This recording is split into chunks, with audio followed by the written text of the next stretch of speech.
Assalamualaikum warahmatullahi wabarakatuh.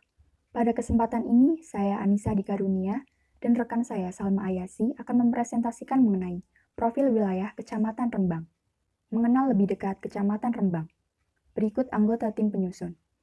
Tujuan dari penyusunan laporan akhir studio proses perencanaan yaitu untuk mengetahui karakteristik wilayah, potensi, permasalahan, serta isu wilayah dan perkotaan Kecamatan Rembang. Outline yang akan dibahas yakni profil fisik dan non-fisik, sistem keuangan, potensi dan masalah wilayah, potensi dan masalah perkotaan, serta isu wilayah dan perkotaan. Fisik alam. Kecamatan Rembang memiliki dua bentang lahan, yakni vulkanik dan fluvial marin. Bentang lahan fluvial marin ini mempengaruhi kondisi air di Kecamatan Rembang.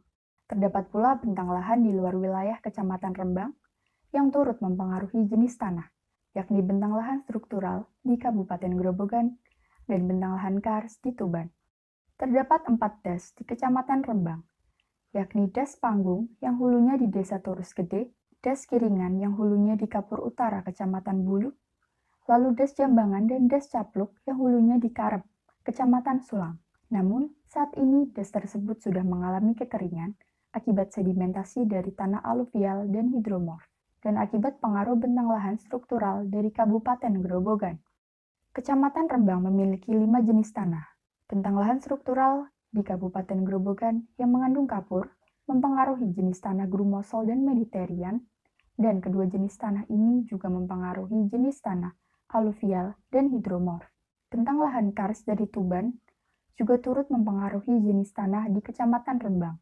Akibatnya permeabilitas tanah menjadi rendah. Kecamatan Rembang memiliki ketinggian minimum 0 meter di atas permukaan laut dan maksimum 60 meter di atas permukaan laut yang terkategori datar dan landai. Kecamatan Rembang didominasi oleh kemiringan lereng datar dan ada sebagian kecil yang landai di bagian selatan.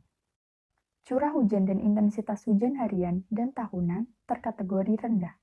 Profil fisik alam. Bentang lahan struktural dan kars mempengaruhi jenis tanah, sehingga mengandung kapur dan menyebabkan permeabilitas tanah rendah, sehingga menimbulkan sedimentasi yang berdampak pada mengeringnya das. Bentang lahan fluvial marin menyebabkan air di Kecamatan Rembang asin. Dengan curah hujan yang rendah dan keringnya das, maka potensi air tanah rendah dan sangat rendah. Untuk memenuhi kebutuhan airnya, sumber air PDAM pun diperoleh dari luar wilayah, yakni Kecamatan Sarang dan Sumber. Potensi air rendah juga menyebabkan bencana kekeringan yang berdampak pada produktivitas pertanian. Topografi rendah cocok untuk kawasan budidaya dan berkembangnya permukiman, pertanian, tambak atau perikanan, dan perdagangan jasa. Terdapat pula mangrove di Desa Tireman dan Pasar Banggi yang menjadi potensi wisata dan mencegah abrasi. Kependudukan. Kecamatan Rembang memiliki jumlah penduduk terbanyak di Kabupaten Rembang, dengan tren yang meningkat setiap tahunnya dan kecepatan laju pertumbuhan penduduk yang terkategori sedang. Jumlah penduduk terbanyak terdapat di Desa Sumberjo, dan yang terendah di Desa Weton.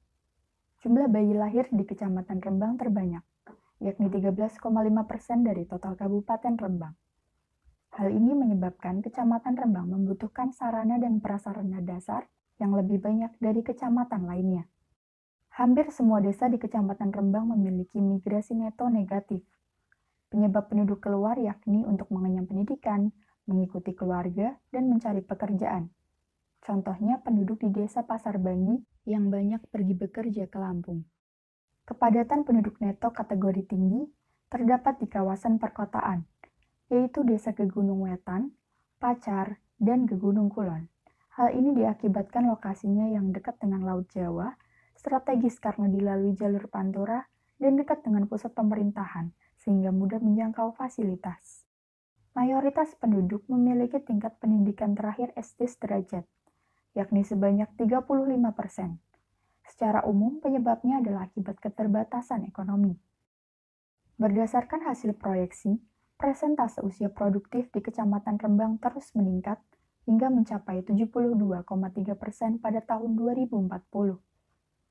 Hal ini berarti angkatan kerja pun akan meningkat, sehingga dibutuhkan upaya untuk meningkatkan kualitas SDM agar angkatan kerja mampu terserap oleh lapangan kerja.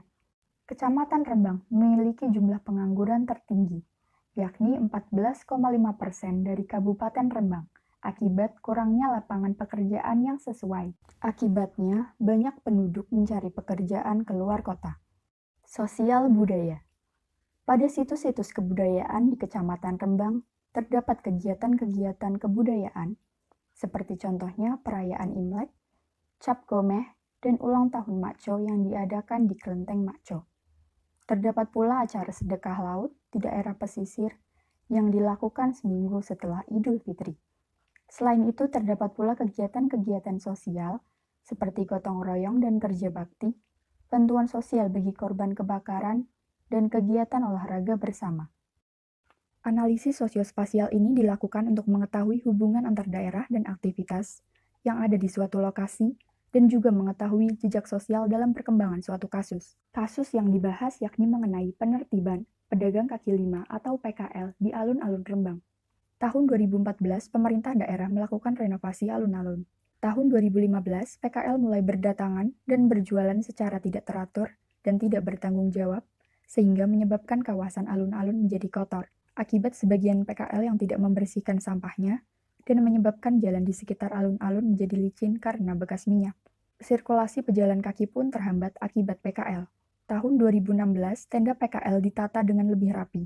Tahun 2017, pemerintah Kabupaten Rembang meminta PKL untuk berpartisipasi dalam upaya penataan dan menjaga keindahan alun-alun Rembang. Tahun 2018, pemerintah Rembang mengeluarkan aturan bahwa PKL yang tidak menjaga kebersihan tidak diperbolehkan berjualan lagi. Tahun 2019, PKL sudah menjaga kebersihan lingkungan dan membersihkan sisa-sisa sampah setelah selesai berjualan, sehingga kawasan sekitar alun-alun menjadi bersih kembali. Berikut tersaji stakeholder mapping yang menggambarkan hubungan antar stakeholder. Salah satu contohnya ialah terdapat hubungan kuat antara DPM PTSP dengan UMKM dan koperasi, juga di skop Perindak Kabupaten Rembang. Ekonomi. Selain pengangguran tertinggi, sebanyak 18% penduduk Rembang dikategorikan sebagai rumah tangga mampu, sedangkan lainnya termasuk rentan miskin hingga sangat miskin. Kemiskinan dan pengangguran menyebabkan permintaan dan produktivitas rendah, investasi masuk rendah, dan pertumbuhan ekonomi dan pendapatan daerah rendah. Sehingga layanan kesehatan dan pendidikan serta kualitas hidup masyarakat pun menjadi rendah. Pada tahun 2014, Kecamatan Rembang menyumbang 16% dari PDRB Kabupaten Rembang, dengan kontribusi sektor terhadap PDRB, yakni paling tinggi oleh pertanian 30%, jasa 20%, dan perdagangan 19%. Laju pertumbuhan ekonomi, baik Kabupaten Rembang maupun Kecamatan Rembang, memiliki laju pertumbuhan yang cukup fluktuatif, dengan rata-rata berada pada kisaran 5% pada setiap tahunnya. Sektor basis dan berdaya saing kecamatan meliputi sektor pengadaan listrik dan gas, perdagangan jasa, serta bangunan, yang sesuai dengan fungsi Kecamatan Rembang sebagai pusat kegiatan lokal. Sedangkan sektor non-basis dan tidak berdaya saing yakni sektor pertanian, dengan produktivitas menurun setiap tahunnya akibat daerah yang rawan kekeringan. Sektor tersier sangat berkembang, dengan ciri membutuhkan tenaga kerja sedikit dan berpendidikan tinggi. Sedangkan sektor sekunder, yakni dengan ciri tenaga kerja yang padat karya dan membutuhkan skill rendah, memiliki persentase terendah, sehingga lapangan pekerjaan yang membutuhkan skill rendah tidak banyak tersedia. Kecamatan Rembang memiliki produk unggulan sirup kawista yang telah diekspor hingga Swiss dan Amerika. Hasil perikanan yang dijual di TPI, berbagai tempat pariwisata, dan pertanian yang terdapat di Rembang bagian tengah dan selatan, dengan jenis sawah tada hujan dan irigasi. Sarana dan prasarana. Kecamatan Rembang memiliki sarana rekreasi yang menunjang, yaitu rekreasi sejarah dan alam.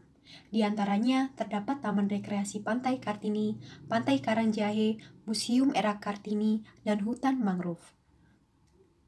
Kecamatan Rembang memiliki sarana untuk menunjang potensi perikanan, yaitu terdapat 6 TPI yang tersebar di Desa Pasar Bangki, Kabongan Lor, Tanjung Sari, Tasik Agung, Pacar, dan Gunung Wetan.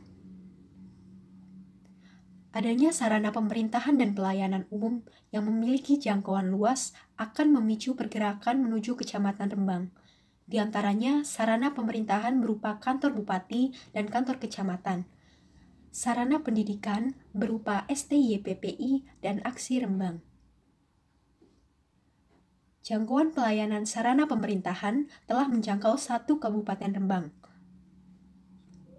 Aksesibilitas di Kecamatan Rembang tergolong tinggi, yaitu terdapat akses regional yang menghubungkan Kabupaten Tuban, Rembang, Pati, hingga menuju Blora. Di Kecamatan Rembang juga memiliki akses lokal yang menghubungkan antar pusat-pusat permukiman. Kondisi fisik prasarana lingkungan. Yang pertama, persampahan. Di sini, masyarakat cenderung membuang sampah di drainase. Dari adanya hal tersebut, membuat drainase menjadi tersumbat. Yang kedua, sanitasi. Di Kecamatan Rembang masih belum memiliki teknologi pengolahan air limbah, dan drainase yang ada belum memiliki pemisah antar saluran air hujan dengan air limbah. Adanya kondisi drainase dan sanitasi menyebabkan limbah cair masuk ke dalam saluran drainase. Yang terakhir, air bersih. Penyediaan air bersih kurang akibat sedimentasi di beberapa titik. Dan masih bergantungnya Kecamatan Rembang untuk menyuplai air dari kecamatan lain. Keempat kondisi fisik tadi berujung kepada beberapa indikator permukiman kumuh di permukiman sekitar pantai. Perumahan dan permukiman. Pemanfaatan lahan existing kawasan perkotaan Kecamatan Rembang terdiri atas pertokoan, perkantoran, dan pendidikan. Dari ketiga klasifikasi tersebut bertujuan untuk mengetahui sistem aktivitas masyarakat. Kepadatan permukiman dan permukiman tidak layak huni di Kecamatan Rembang. Kepadatan permukiman didominasi oleh kriteria jarang, dengan jumlah tertinggi berada di Desa Gegunung Wetan dan terendah di Desa Kapungan Kidul. Permukiman tidak layak huni, menurut RP2 KPKP Kabupaten Rembang, terletak di sepanjang kawasan pesisir, seperti Desa Tanjung Sari, Pasar Banggi, Padaran, Kabongan Lor, Gegunung Kulon, Gegunung Wetan, dan Sukoharjo. Kesesuaian lokasi permukiman dengan kemampuan lahan Kecamatan Rembang terdiri dari yang pertama, kemampuan lahan kelas D, yang berarti klasifikasi agak tinggi, yang ditandai dengan legenda peta berwarna merah muda. Yang kedua, kemampuan lahan kelas E, artinya klasifikasi sangat tinggi, yang ditandai dengan legenda peta berwarna merah tua. Kemudian, penggunaan lahan di seluruh Kecamatan Rembang sudah sesuai. Lokasi permukiman prioritas. Permukiman prioritas terbagi menjadi 2. Yang pertama, yang perlu dikembangkan, seperti kampung sekitar sungai, kampung sekitar tambak, perikanan, dan pariwisata. Dan yang kedua, yang perlu penanganan khusus, seperti permukiman kumuh. Struktur ruang. Kawasan perkotaan Kecamatan Rembang termasuk ke dalam Orde 1 se-Kabupaten Rembang.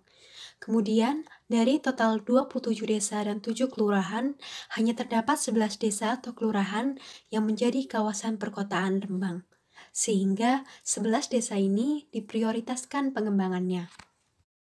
Struktur ruang wilayah. Kecamatan Rembang memiliki subpusat pemerintah Kabupaten Rembang di Desa Tasik Agung dan subpusat kecamatan di Desa Leteh. Kemudian, terdapat subpusat permukiman perkotaan pada 11 desa atau kelurahan dan subpusat permukiman perdesaan pada 23 desa lainnya. Terdapat juga subpusat perikanan yang menunjang potensi ekonomi lokal di Desa Tasik Agung. Subpusat pariwisata budaya seperti Museum R.A. Kartini di Desa Sukoharjo. Dan subpusat pariwisata alam seperti Pantai Karangjahe di Desa Punjul Harjo. Ada pula subpusat industri pengolahan kawista di Desa Tanjung Sari, subpusat industri pengolahan perikanan, dan subpusat industri menengah berada di Desa Pasar Banggi. Kemudian, titik pertemuan Desa Pandean dan Sukoharjo terdapat subpusat pendidikan serta subpusat transportasi yang ditandai dengan adanya terminal yang berada di Desa Pandean. Struktur ruang perkotaan. Berikut ini sektor-sektor yang berada di kawasan perkotaan, meliputi permukiman, pariwisata, pemerintahan, perdagangan, dan perikanan. Pada pusat perkotaan, bermula dari titik Tugu Adipura hingga alun-alun kota Rembang. Kemudian terdapat CBD yang berada di sepanjang Jalan Kartini, tepatnya bermula dari titik lokasi Tugu Adipura menuju ke selatan hingga Tugu Batik. Diketahui bahwa Kecamatan Rembang dikembangkan sebagai pusat kegiatan lokal, yang mana terdapat aktivitas ekonomi yang dapat menjadi daya tarik, lalu akan mendorong terjadinya pemusatan perkembangan ruang di kawasan perkotaan Kecamatan Rembang. Tren perkembangan ruang. Tren lahan terbangun dari 2007, 2017 hingga 2020 semakin memusat di pesisir bagian barat, lalu mengikuti jalan arteri dan kolektor. Terdapat permasalahan tren perkembangan ruang, yaitu adanya pemusatan sarana dan prasarana di kawasan perkotaan, yang menyebabkan daerah yang belum berkembang mengalami keterbatasan jangkauan fasilitas sarana dan prasarana. Dari hal tersebut dapat menjadikan adanya kesenjangan perkembangan wilayah. Keterkaitan sistem keruangan. Sistem fisik yang ditunjukkan dengan kotak berwarna biru memberikan pengaruh kepada sistem aktivitas dan kelembagaan. Sistem kelembagaan yang ditunjukkan dengan kotak berwarna coklat memberikan dampak dari adanya akibat sistem aktivitas yang ditunjukkan dengan kotak berwarna ungu. Berikut akan dijelaskan skema antara tiga sistem tersebut. Pada sistem fisik, terdapat permasalahan rawan bencana kekeringan, yang mana akan berdampak kepada produktivitas pertanian menjadi rendah dan kurang. Akibat dari adanya hal tersebut, akan membuat sektor lain menjadi lebih berkembang. Sektor yang dimaksud yaitu sektor perikanan, pariwisata, dan perdagangan jasa. Berkembangnya sektor-sektor tersebut menjadikan pusat Kecamatan Rembang sebagai pusat distribusi, pemerintahan, dan pariwisata. Namun, karena berkembangnya tiga sektor tersebut akan berpengaruh terhadap ketenagakerjaan di Kecamatan Rembang. Seperti rata-rata anak dari nelayan lebih memilih untuk membantu dan menjadi nelayan daripada lanjut bersekolah. Kemudian terjadi migrasi keluar baru sebagai migrasi musiman atau sebagai pekerja serabutan, serta pekerja paling banyak sebagai buruh atau karyawan atau pegawai swasta sebanyak 4.312 jiwa. Sehingga dari adanya pengaruh terhadap ketenagakerjaan tersebut mengindikasikan bahwa kualitas sumber daya manusia yang ada rendah dan lapangan kerja dengan kualifikasi dari upah yang rendah. Akibatnya akan meningkatnya jumlah pengangguran yang ada, di mana hal tersebut ditunjukkan bahwa menurut data jumlah pengangguran Kecamatan Rembang tertinggi se-Kabupaten Rembang, yaitu sebanyak 1.392 jiwa. Dan kemudian ketika meningkatnya jumlah pengangguran akan meningkatkan juga jumlah kemiskinan, di mana hal tersebut ditunjukkan berdasarkan data bahwa jumlah penduduk miskin di Kecamatan Rembang sebanyak 3.223 jiwa dengan persentase sebesar 7% bagi Kabupaten Rembang. Akibat adanya jumlah pengangguran tertinggi dan kontribusi sebesar 7% penduduk miskin bagi Kabupaten Rembang, maka diperlukan adanya kerjasama antar Karang Taruna, LSM, pemerintah desa atau kelurahan, dan pemerintah kecamatan dengan Dinas Perdagangan Koperasi dan UMKM, serta Dinas Ketenagakerjaan dalam hal pengembangan UMKM dan pemberian pelatihan baik kepada tenaga kerja dan masyarakat Kecamatan Rembang, agar masyarakat memiliki keahlian masing-masing dan jumlah pengangguran dapat dikurangi. Potensi dan masalah wilayah. Kecamatan Rembang memiliki tingkat aksesibilitas yang tinggi, yang memudahkan distribusi hasil pertanian dan perikanan, serta pergerakan penduduk dengan didukung dengan penetapannya sebagai kawasan tumbuh cepat koridor Jalan Pantura. Namun, rusaknya Jalan Tireman Gedangan dan Kaserman Punjul Harjo mengganggu mobilitas penduduk dan kegiatan distribusi. Kecamatan Rembang sebagai Orde 1 yang berfungsi sebagai pusat pemerintahan dan pusat kegiatan lokal membuat terjadinya pergerakan dari kecamatan lain menuju Kecamatan Rembang. Kecamatan Rembang memiliki topografi datar yang cocok untuk kawasan budidaya dan memiliki banyak sarana budaya dan rekreasi yang membuka peluang usaha di sektor perdagangan jasa. Namun, perkembangan perekonomian yang cenderung berpusat di daerah pesisir menimbulkan ketidakmerataan pembangunan. Selain itu, perkembangan perdagangan jasa juga terhambat oleh bergantungnya sumber air dari wilayah lain, yakni Kecamatan Sumber dan Kecamatan Sarang. Potensi air yang rendah juga mengakibatkan Rembang rawan terhadap kekeringan. Sirup kawis merupakan salah satu produk unggulan Kabupaten Rembang yang diproduksi di Kecamatan Rembang. Adanya masyarakat Tionghoa membuat adanya berbagai event budaya yang dilakukan di Kelenteng Makco.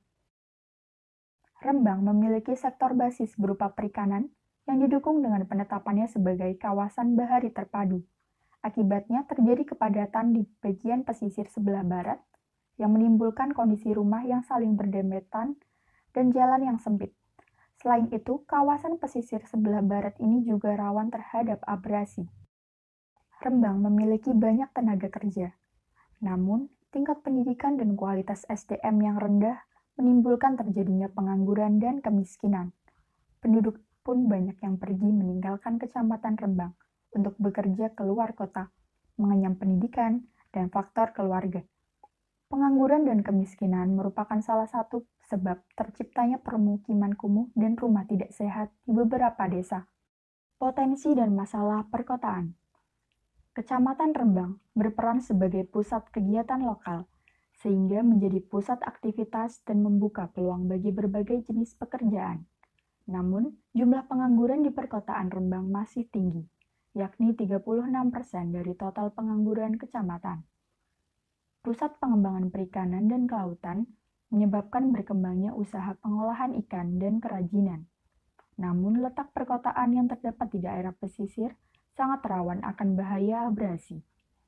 Sebagai pusat pelayanan dan pemerintahan, menyebabkan berkembangnya perekonomian pada sektor jasa.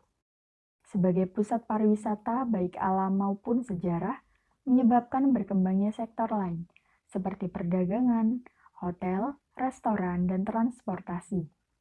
Adanya pemusatan aktivitas menyebabkan perkembangan pola ruang yang berpusat di perkotaan dan kepadatan penduduk tinggi di perkotaan. Namun, kondisi fisik alam perkotaan yang rawan abrasi dan padat bangunan serta padat penduduk, maka memiliki bahaya land subsidence. Terdapat 3 aspek yang membentuk isu wilayah pertama di Kecamatan Rembang. Yang pertama, aspek kebencanaan. Kedua, aspek geologi. Dan yang terakhir, aspek klimatologi.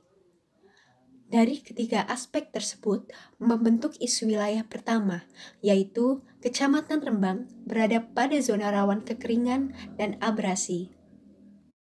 Kemudian, terdapat 3 aspek yang membentuk isu wilayah kedua di Kecamatan Rembang. Pertama, aspek sarana dan prasarana. Kedua, aspek perumahan dan permukiman. Dan yang terakhir, aspek kebencanaan. Dari ketiga aspek tersebut membentuk isu wilayah kedua, yaitu permukiman kumuh dan tidak layak tinggal. Isu perkotaan di Kecamatan Rembang terbentuk oleh 6 aspek. Yang pertama, aspek geografis. Yang kedua, aspek sarana dan prasarana. Yang ketiga, aspek ekonomi lokal. Yang keempat, aspek ketenaga kerjaan. Yang kelima, aspek topografi. Dan yang terakhir, aspek kebijakan. Dari keenam aspek tersebut membentuk isu perkotaan, yaitu pengembangan ekonomi lokal berbasis umum berupa hasil laut dan kawista di Desa Tasik Agung. Sekian presentasi dari B1 Kecamatan Rembang. Terima kasih. Wassalamualaikum warahmatullahi wabarakatuh.